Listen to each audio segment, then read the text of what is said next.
हर रात नया खाना। मम्मी, करी पत्ता तोड़ा था आपने? हाँ, तोड़ लिया था। सुबह से तेरे 5 फोन यही तो कहने आए कि सांभर बना रही है तो करी पत्ता तोड़ लूं। अच्छा किया मम्मी, सांभर में सारा खेल ही करी पत्ते और सरसों दाने का है। करी पत्ता सांभर को स्पेशल बनाता है। क्या बन रहा है? बड़ी खुशबू आ रही है आज तो रसोई में से। तुम्हारी लाडली आज सांभर इडली बना रही है। वैसे कुछ भी कहो, असली स्वाद तो रात के खाने का है जो हमारी निशा बनाती है। रोज रात को नया नया खाने को मिलता है। पर क्या हुआ, उदास क्यों हो गए? हमारी निशा की शादी हो जाएगी तब रोज रात में नया नया खाना कौन खिलाएगा? तभी निशा आ जाती है। पापा, मैं अभी कहीं नहीं जा रही हूँ, उदासी छोड़ो। आओ, मैंने आपकी थाली लगा दी है, गरम गरम इडली सांभर खाओ। सुनो, वो रिश्ता जो लालचंद भाई साहब ने बताया था, उनका कोई रिप्लाई आया? नहीं, अभी तो कोई जवाब आया नहीं। कल फोन करता हूँ। पर वो परिवार बहुत ही पारंपरिक विचारों वाला है। निशा वहाँ परेशान ना हो जाए। लड़का अच्छा है तो बुराई ही क्या है। और मुझे यकीन है हमारी निशा जहाँ भी जाएगी अपने प्यार और मिलनसार स्वभाव से सबको अपना बना लेगी। निशा को खाना बनाने का बहुत शौक था। दिन में तो वो ऑफिस चली जाती थी, पर रात में वो अपनी पसंद का खाना ही बनाती थी। उसकी मम्मी ये बात जानती थी कि अगर उन्होंने रात में कुछ बनाया तो निशा खुद के लिए कुछ बना लेगी। कुछ दिनों बाद निशा और नीरज की शादी हो जाती है। शादी के बाद निशा ने देखा उसके ससुराल में यशोदा देवी जो तय करती हैं, वही खाने में बनाया जाता है। माँ जी, रात के खाने में क्या बनाऊं?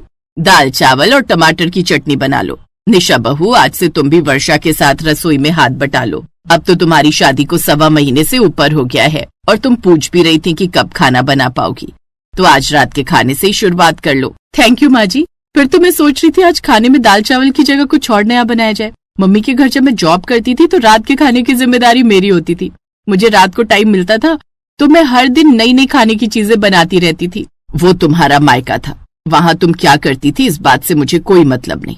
ये तुम्हारा ससुराल है, यहाँ मेरी मर्जी से खाना बनता है। ये नहीं कि खाने में इतने नखरे किए जाएं। सादा भोजन सेहत के लिए अच्छा रहता है। माँ जी, पर रोज रोज सादा खाना भी तो बेस्वादी सा लगता है। कभी कभी चटपटा मसालेदार भी खाने में क्या हर्ज। वर्षा, एक काम करो बहू, तुम रात के खाने की तैयारी अकेले ही कर लो। और हाँ, निशा के लिए खाना मत बनाना। अब से निशा अपने लिए रात का खाना खुद बनाया करेगी। पर मैंने तो ऐसा कुछ बोल दिया ना। अब से तुम अपने लिए रात का खाना खुद बनाया करो, वरना बोलोगी कि हमने तुम्हारी इच्छाओं को मार दिया। हमें ये नहीं सुनना। निशा भी चुप हो जाओ, वरना तुम माँ जी का गुस्सा नहीं जानती हो। अभी तो खाना अलग बनाने को कहा है, ज्यादा बोली तो रसोई अलग करने में उन्हें देर नहीं लगेगी। पर भाभी, ये तो। निशा का मन उदास हो गया।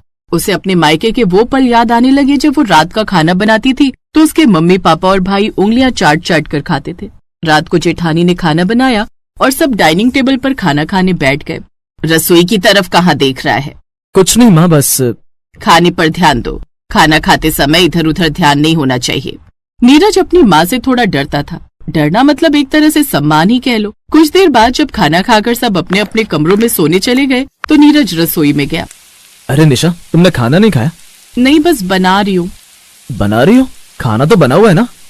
हाँ, खाना तो बना हुआ है, पर मैं ये खाना नहीं खा सकती क्योंकि मुझे माँ जी ने बोला है कि मैं अपना खाना अलग बनाऊं।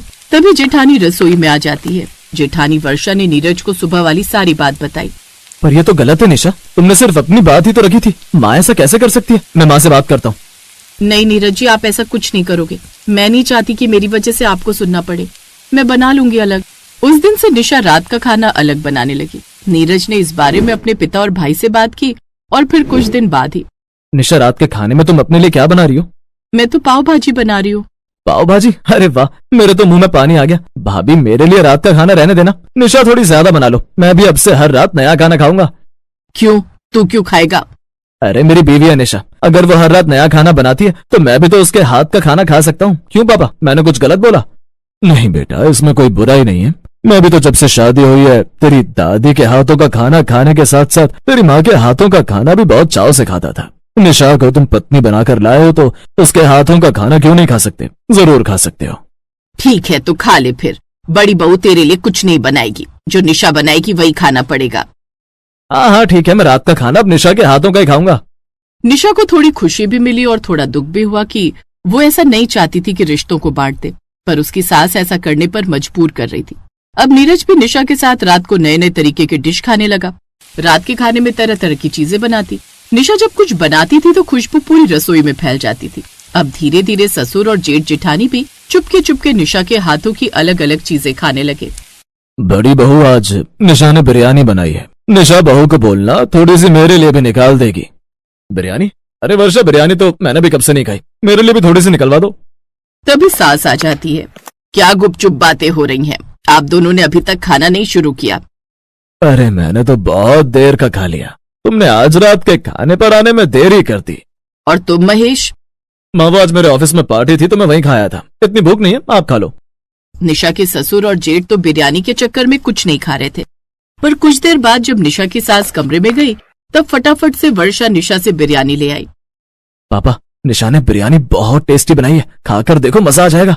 बड़ी बहू, चेक कर लिया ना, तुम्हारी सासू माँ सो गई है ना? जी पापा जी, सो गई हैं। सबको लगा कि यशोदा देवी सो गई हैं, पर ऐसा नहीं था। यशोदा देवी कमरे की खिड़की से सब कुछ देख सुन रही थी। वो गुस्से में कमरे से बाहर आई और बरस पड़ी। सही है, खाओ खाओ, अपनी छोटी बहू के हाथों की बनी हुई बिरयानी खूब मजे लेकर खाओ। मेरी आंखों में धूल झोंक रहे हो तुम सब। यशोदा, इन सब का कारण तुम हो। तुम्हारी वजह से हमें सब चोरी छुपे खाना पड़ रहा है, वरना निशा हमारे घर की बहू है, उसका पूरा हक है इस घर में कुछ भी बनाने, खाने और खिलाने का। पर सब तुम्हारा सम्मान करते हैं, इसीलिए तुम्हारे मुंह पर कोई कुछ नहीं कहता।